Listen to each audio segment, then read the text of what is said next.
Gospodo moja, ja sam bio ni zaslugom svojom, ni ambicijom svojom, 2 puta na čelu posala ove zemlje. Prvi put od godine 1860. do 1865. u Beču, to čini 5 godina. Drugi put, opet isto tako bez zasluga i bez svoje ambicije, na onoj Banskoj stolici.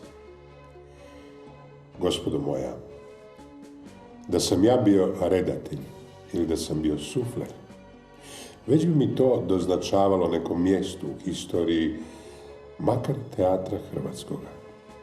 Ali ja sam bio na čelu posala ove zemlje i kao takav, naravno, da moja osoba spada u historiju, bilo to prijateljem ili neprijateljem mojim milo i drago ili ne, bilo to meni samomu povoljno ili ne, osoba moja spada u hrvatsku historiju.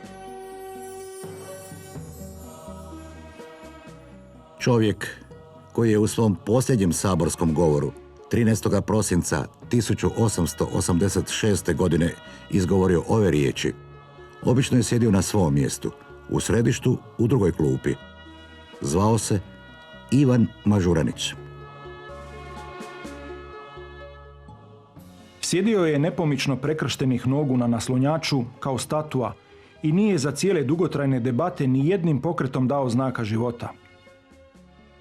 Ivan Mažuranić nije bio politički vođa, već reformator, pa je kao takav doživio niz najžešćih osuda i neugodnih pograda. Tako dakle, u značaju gospodina Ivana Mažuranića, književnika, ne nađoh ništa uzvišena, ništa veličanstvena. U značaju njega državnika ne znadoh ništa neobično dobra ni zla.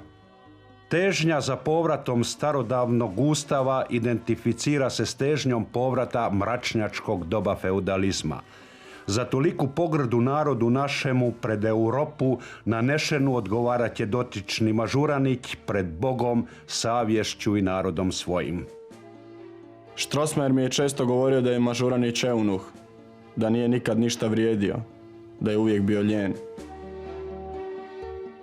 Ivan Mažuranić rođen je 11. kolovoza 1814. u Novom Vinodolskom.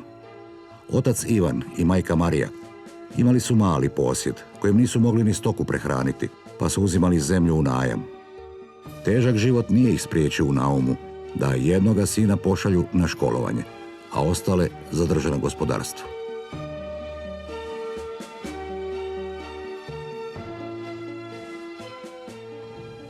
Roditelji su pored mene imali još 4 sina. Nakon što je daroviti brat Petar umro kao đak Riječke gimnazije, tamo je poslan brat Antun.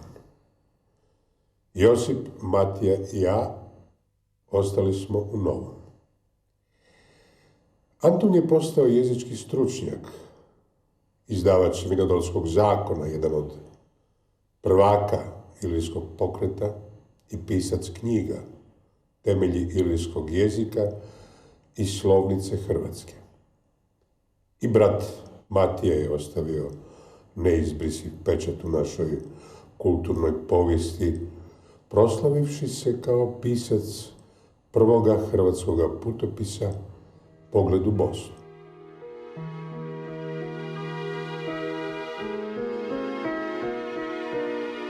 Pučku školu, trivijalku, na obveznom nastavnom njemačkom jeziku pohađao je u rodnom mjestu. Sva 3 razreda završio je s odlikom, što se bjelodano vidi iz svjedodžbe koje je vlastoručno potpisao mjesni učitelj Ivan Vončina, još jedan iz plejade slavnih hrvatskih muževa 19. stoljeća.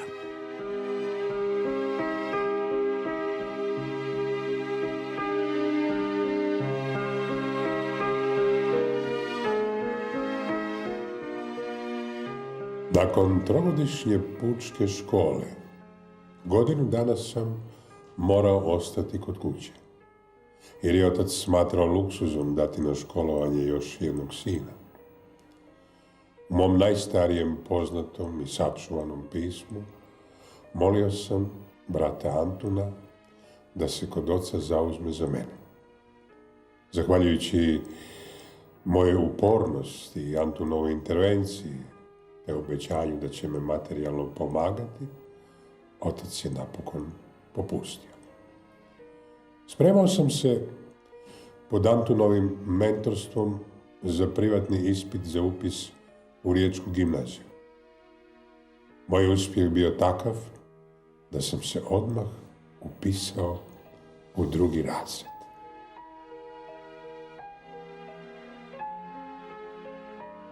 Osnovni zadatak 6-godišnje gimnazije u Rijeci bio je odgoj budućih pokornih službenika u javnim službama. Nastavni jezik bio je latinski, a učili su se još talijanski i mađarski, kao jezici vladajuće elite. Izraziti talent za jezike, Ivan Mažuranić postaje najbolji đak.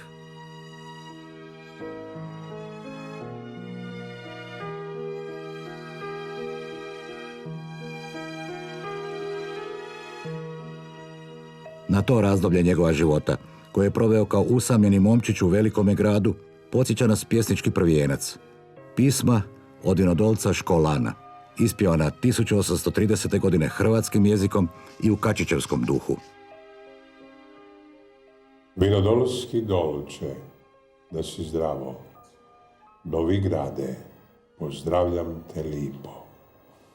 Od kada sam, da ti kažem pravo, pustil tebe, lipa moja diko. Ne uživam nikad mira, jer ne vidim ja tvoje zidine.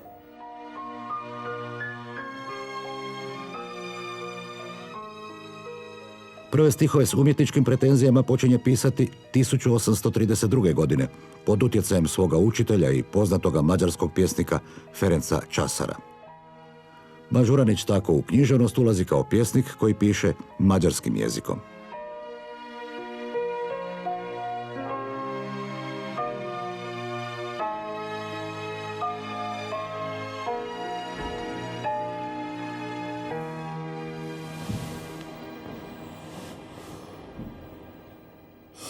Odmah po završnom ispitu u Rijeci upisao sam studij filozofije na Zagrebačkom liceju 1833. godine.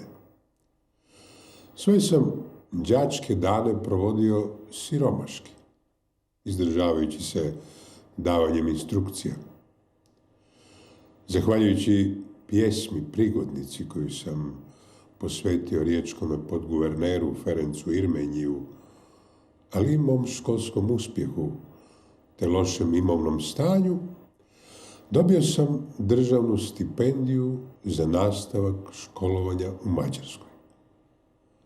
Promišljao sam poći na studij u Đer, ali sam se ipak odlučio za nešto jeftiniji Sombatej, ili kako ga nazivam u svojim pismima, Subotino mjesto.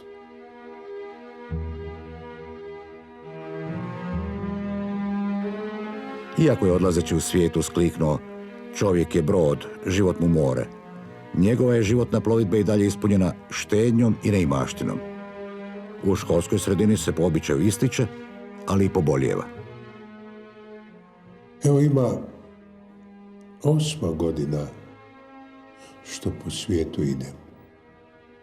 Ali, da istinu kažem, nigda nisam primorske stijene tako poželio kako sada.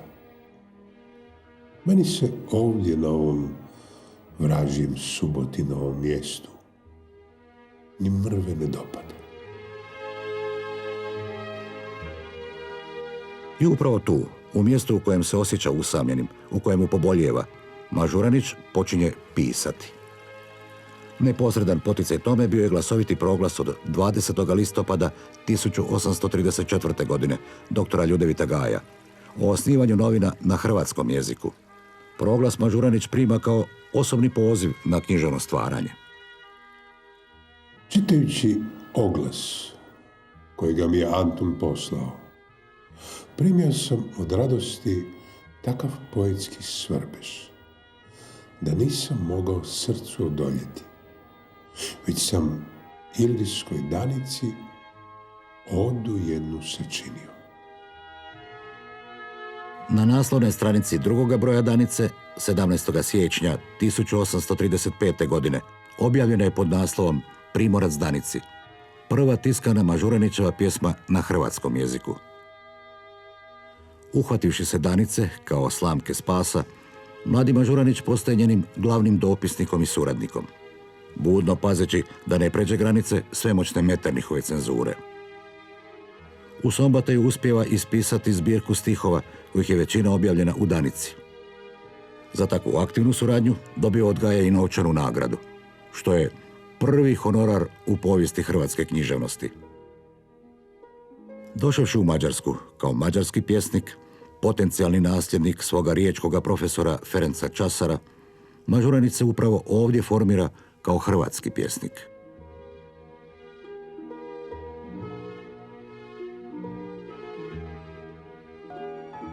Položivši ispite, Mažuranić se iz Sombateja godine 1835. vraća u Zagreb kao poznati pjesnik i lirac. U gradu s jedva 10.000 stanovnika osjeća se novo doba. Buđenju nacionalne svijesti pridonosi Ilirski narodni preporod, kojega predvodi Ljudevit Gaj. Još Hrvatska ni propala dok mi živimo, visoko se bude stala kad ju zbudimo. Ak je dugo tvrdo spala, jačija hoće bit. Ak je sada v usnu mala, će se prostranit.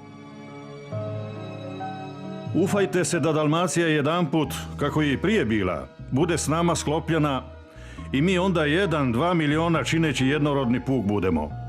Moguće jest opet i više, ako s vremenom Bosna, gdje tolike rozgve naše živiše, s pomoćom našom u njedra naše se povrati. Tebi govorim, narode moj, koji u niskoj kolibi živiš, koji krvavim ralom zemlju težiš ili pod puškom domovinu od neprijatelja braniš. Poslije dugotrajnog ropstva pod kojim si do sinoć stenjao, prvi put je tebi dopušteno iskreno govoriti. Poslije dubokog sna to je prvi glas koji se podiže k tebi i za tvoju pravicu. Mi u konstitucionalnom kraljevstvu živimo. Možemo dakle, a i moramo sudionici biti vijećanja koja se naših poslova tiču.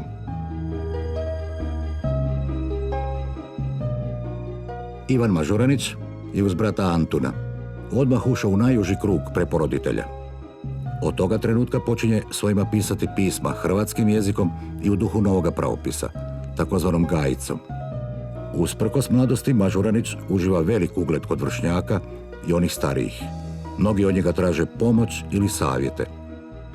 Piše pjesme, sastavlja prigodnice, prevodi. Njegove se pjesme recitiraju na priredbama. Kad je otvorena zagrebačka čitaonica, Mažuranić je počasni gost. Matica Ilirska, kasnije Matica Hrvatska, čiji će dugogodišnji biti predsjednik, organizira prve predstave na hrvatskom jeziku, što će biti epohalan događaj u hrvatskoj kulturi.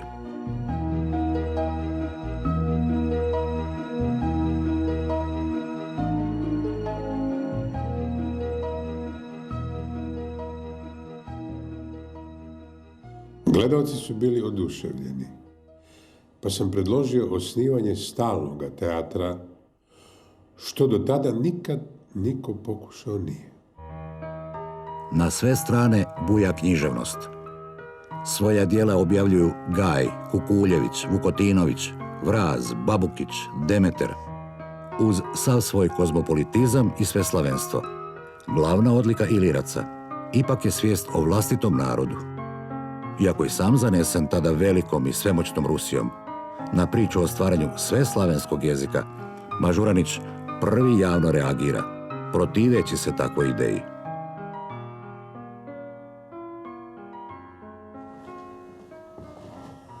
Nikako ne mogu zamisliti ljude koji će se miroljubivom diskusijom sporazumjeti, ma kako bili apstraktni znanstvenici, da jedno narečje dobije primat, da pače isključivu prevlast na svim ostalima. Jesu li pojedini Slaveni svi Slaveni? Ili su samo najmanja grana ovih? Hoće li tamo gdje nekolicina skromnih učenjaka kaže da, mnogo milijuna Slavena razjedinjenih povješću, zakonima, običajima, navikama, potrebama i shvaćanjima, također reći da na jedno pitanje koje bi, ako bi im bilo poznato, mnogima bilo neshvatljivo, a svima se činilo nepotrebno i dangupno. Mažuranić istovremeno ne zanemaruje učenje. U listopadu 1835. godine upisuje pravo na Akademiji znanosti. 2 godine kasnije diplomira i zapošljava se u odvjetničkoj kancelariji kao juratus notarius. Skromna plaća tjera ga na novi posao, docenta pri humanističkoj katedri Više gimnazije. Ista potreba dovodi ga u uglednu kuću trgovca Teodora Demetra, gdje je davao i privatne satove. Tu se zaljubljuje u Aleksandru Demeter. Iako je ljubav bila obostrana, nije bila prihvaćena od njene obitelji, koja je siromašnog studenta, početnika i u poslu i u prihodima, smatrala Skorojevićem. Ljubavne nedaće pjesnik će opisati u pjesmi Javor i Tamjanika. A od nogu pa do vrha glave u pametnih mjeri